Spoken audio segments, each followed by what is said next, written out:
예전에 저희 아버님과 즐겨보던 드라마가 있습니다. 그 드라마의 제목은 연개소문이라는 드라마입니다.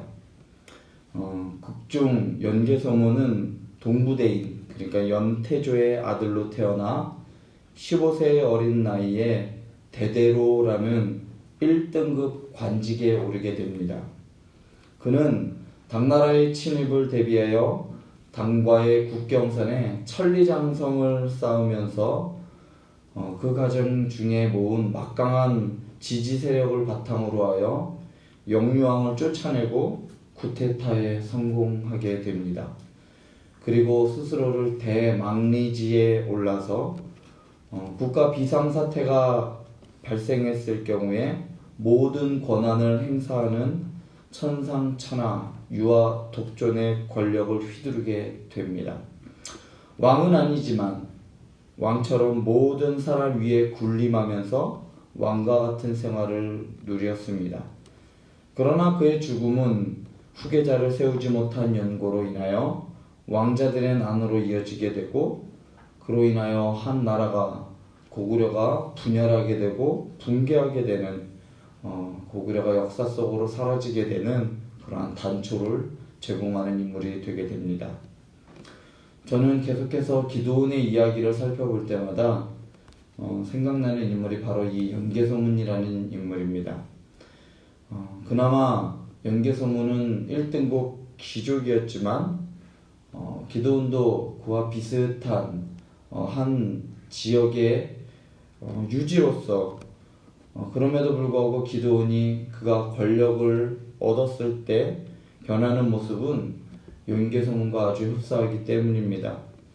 강한 자에게 약하고 약한 자에게 강한 현대 소시민의 모습과도 너무나도 유사한 모습을 기드온은 가지고 있습니다.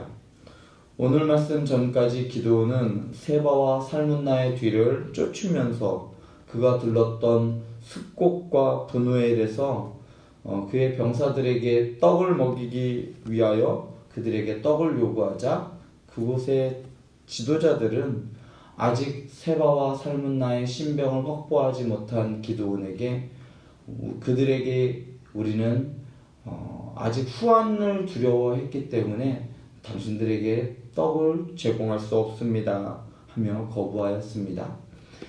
이것이 기드온의 기분을 상하게 만들었습니다. 급기야는 기드온은 저들이 나를 희롱하였다라고 생각하였습니다.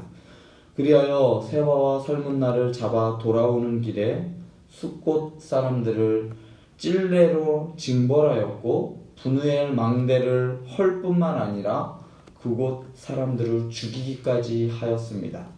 그리고 오늘 말씀에서 기드온은 세바와 살문나에게 묻습니다. 너희가 다볼에서 죽인 자들은 어떠한 사람이더냐라고 묻습니다. 그러자 세바와 살문나는 이제 죽는 마당에 거짓말할 필요는 없고요. 그가 본대로 이야기를 합니다. 그들이 너와 같아서 하나같이 왕자들의 모습과 같더라라고 말합니다. 세바와 살문나의 대답은 기드온의 자식들이 하나같이 다 왕자 같았다라고 합니다. 왕자 같았다라는 말은 어떤 뜻일까요? 이 뜻은 기드온을 비롯한 그의 가문이, 그의 가족이 왕처럼 살고 있었다라는 것을 의미합니다. 기드온의 이야기에서 이 왕이라는 모티브는 상당히 중요합니다. 아주 밀접한 연관이 이 왕이라는 단어와 가지고 있는데 처음으로 사사기에 왕이라는 단어가 등장하는 곳이 바로 이곳입니다. 이스라엘에 왕이 없어서 각기 자기 소견대로 행동하였지만 비록 왕은 없지만 왕같이 행동하고 왕처럼 살아가는 사람들은 있었습니다. 바로 그들이 기드온의 가족들이었습니다. 기드온이 왕처럼 행동하는 모습은 그의 맏아들 여델에게 세바와 살문나를 죽이게 하는 행동에서 더욱 뚜렷하게 나타납니다. 여델을 자신의 후계자로 생각하고 적장을 죽임으로 그 영예를 그의 아들에게 주기 위한 포석으로 보이기 때문입니다. 또한 여델이 아직 칼조차 뺄 수 없는 소년이었기 때문에 세바와 살문나에게 불명예스럽게 죽이기 위한 의도 또한 그곳에 있었습니다. 당시 전쟁에서 전사가 누구의 손에 죽느냐에 따라 그의 명예가 걸려 있었습니다.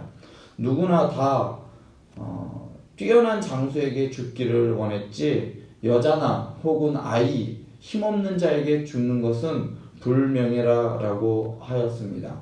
이전에도 시스라의 죽음과 관련해서 말씀드린 적이 있는데 시스라를 죽였던 이 야엘, 여인이었으면서도 연약한 여인에 의하여 죽은 시스라의 명예는 아주 땅에 곤두박질 쳤다라는 것입니다. 세바와 살문나는 칼조차 들 수 없는 약한 사람에 죽는 것은 수치스럽기 때문에 기드온인 당신이 용사와 같은 기드온 당신이 죽였으면 좋겠다라고 죽기를 원합니다. 그들의 원대로 기드온은 그들의 목숨을 빼앗습니다. 그리고 그들의 낙타의 목에 있는 초승달 장식을 떼어 가집니다. 전쟁에 이겨서 전리품을 챙기는 것은 너무나도 당연한 모습입니다. 그러나 이 모습은 마치 시스라의 어머니가 했던 말을 연상시키기 때문에 문제가 됩니다.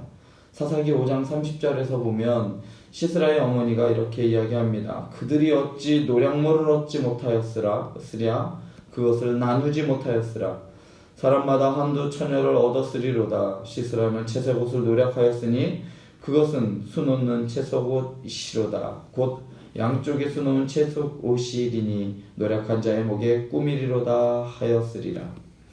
시스라의 어머니의 생각에서 비인도적이고 아주 타락한 문화의 일면을 우리는 엿볼 수 있었습니다.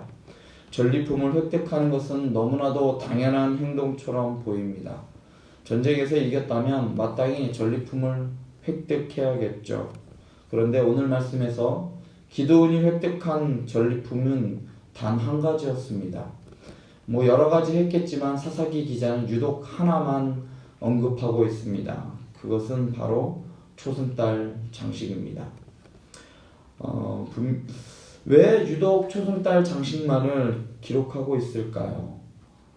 고대 근동에서 초승달 장신구는 왕이 말이나 낙타에 매는 장식으로 사용되었기 때문입니다. 초승달 장식이 걸려 있다는 것은 한 지역을 다스리는 왕이라는 뜻입니다. 그러니까 기드온은 왕들이 타는 말에 장식을 하기 위하여 그의 장신구를 취하였던 것입니다. 결국 기드온의 이러한 행동은 자기 자신도 모르게 왕처럼 생각하고 있었다라는 것을 보여줍니다. 비단 기드온이 왕처럼 행동하는 이러한 모습들 뿐이었겠습니까? 기드온이 자기 중심으로 변해가는 결정적인 증거는 바로 오늘 말씀에서 하나님께 맹세하는, 그것도 사사로이 자신의 복수를 위하여 하나님께 맹세하는 곳에서 우리는 볼 수가 있습니다. 여러분, 10계명 중에 제3계명이 무엇입니까? 제3계명은 여호와의 이름을 망령되이 일컫지 말라는 것입니다. 고대 근동에서 사람과 언약을 맺거나 아니면 그와 약속을 할 때 그 약속의 신실성을 보여주기 위하여 신들의 이름을 걸고 맹세를 하는 일이 비일비재하였습니다. 그런데 잘 지키면 문제가 되지 않지만 잘 지키지 않는 거에 문제가 되었습니다. 이스라엘 중에서도 여호와의 이름으로 했는데 가볍게 생각하는 일들이 있었습니다. 여호와 하나님의 이름으로 가볍게 행동하는 모든 것이 성경은 망령되다 말합니다. 그런데 기드온은 너무도 가볍게 여호와의 이름으로 맹세합니다. 그것도 자신의 사사로운 복수를 위하여 하는데 여호와의 이름을 그곳에 사용합니다. 당시 우상에게 했던 그 가나안 사람들의 모습과 전혀 달라 보이지 않습니다. 이러한 모습은 신앙의 모범을 보여 백성을 옳은 길로 인도해야 하는 사사의 직무와는 거리가 멀어 보입니다. 사사기 기자는 기드온이 처음부터 이러하지 않았다라는 것을 보여주기 위하여 기도원 이야기에서 아주 중요하게 나타나는 이 두려움이라는 이 이야기를 다시 시작합니다.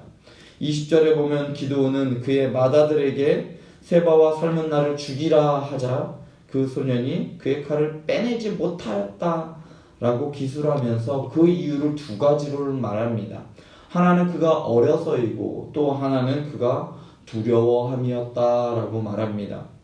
기드온의 이야기에서 이 두려움은 아주 특별한 위치를 차지하고 있습니다. 기드온의 이야기는 어떻게 시작합니까?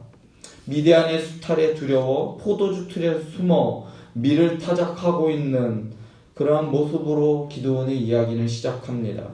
두려움에 떨던 이 기드온이 이제 자신을 홀대한 사람들에게 복수를 할 뿐더러 왕처럼 행동하기에 이르렀다라는 것입니다. 기드온에게 두려움은 결국 그는 보이는 것들에 대한 두려움이었습니다. 처음 기드온이 두려워했던 것은 13만 5천에 이르는 미디안의 군사들의 숫자가 두려웠습니다. 막강한 군사들을 겸비한 많은 군대는 기드온이 두려워하기에 충분하였습니다. 전에도 말씀드렸듯이 기드온은 하나님께서 약속하여 주신 그 승리에 대한 약속에도 불구하고 두려워하였고 계속해서 증표를 요구하였습니다. 그러나 두 병사, 미디안의 두 병사들의 꿈에 대한 이야기를 들은 후 그는 그제서야 확신을 갖고 1차 전쟁에 임하였고 그리하여 그 승리를 한 이후에는 더 이상 두려움에 떨거나 두려움이란 이야기와는 전혀 머리가 아주 호전적이고 아주 용감한 사람으로 변해가였습니다. 기드온의 이야기 그 어디에서도 하나님에 대한 두려움은 나타나지 않습니다. 기드온은 세상에 대하여 보이는 것들에 대해서는 두려워하면서 정작 두려워야 해야 할 하나님에 대해서는 한 번도 두려워하지 않고 심지어 하나님의 이름을 망령되이 일컬어 맹세하는 일도 서슴지 않았습니다. 이러한 기드온은 급기야 왕과 같은 지위를 누리게 되었습니다. 모든 일이 술술 잘 풀릴 때 우리는 하나님을 놓치기 쉽습니다. 기드온은 아주 탄탄대로를 걸었습니다. 미디안을 1차 전쟁, 2차 전쟁을 거치면서 완벽하게 섬멸하였고 그들의 왕마저도 잡았습니다. 이제 기드온을 막을 그 어떠한 세력도 있지 않았고 기드온은 이스라엘 가운데 아주 높은 명예를 획득하였습니다. 잘 되면 무조건 하나님의 뜻이고 안 되거나 잘 안 풀리면 심지어 망하면 그것은 하나님의 뜻이 아니라고 우리는 쉽게 생각합니다. 그러나 그렇지 않습니다. 기드온에게 있어서 형통과 성공은 하나님의 상이 아니라 이것은 저는 심판이라고 보여집니다. 이스라엘을 위한 구원자로 불러주셨지만 자신의 야망을 이루기 위해 그 지위를 사용하였을 때 하나님께서는 기드온의 형통과 성공을 더 이상 하나님의 은혜로 주어지지 않았습니다. 하나님의 심판으로 주어졌습니다. 앞으로 살펴볼 이야기들은 기드온의 이러한 모습이 기드온이 이렇게 왕처럼 행동한 모습이 이스라엘 가운데 어떠한 부작용으로 나타나고 그의 가문이 어떻게 처참하게 무너져가는가를 살펴볼 수가 있기 때문입니다. 여러분 하나님을 놓치지 마시기 바랍니다. 힘들 때, 어려울 때 그때 우리는 신앙의 위기가 찾아왔다라고 생각할 수 있지만 그뿐만 아니라 성공하였을 때에도 저는 신앙의 위기가 찾아올 수 있다고 생각됩니다. 하나님을 놓칠 때 그렇습니다. 하나님의 자리에 나를 놓았을 때 그렇습니다. 우리의 필요를 아시는 하나님을 놓치지 마시기 바랍니다. 그것이 우리의 인생을 살아가는 지혜이고 진리이기 때문입니다. 기도하시겠습니다.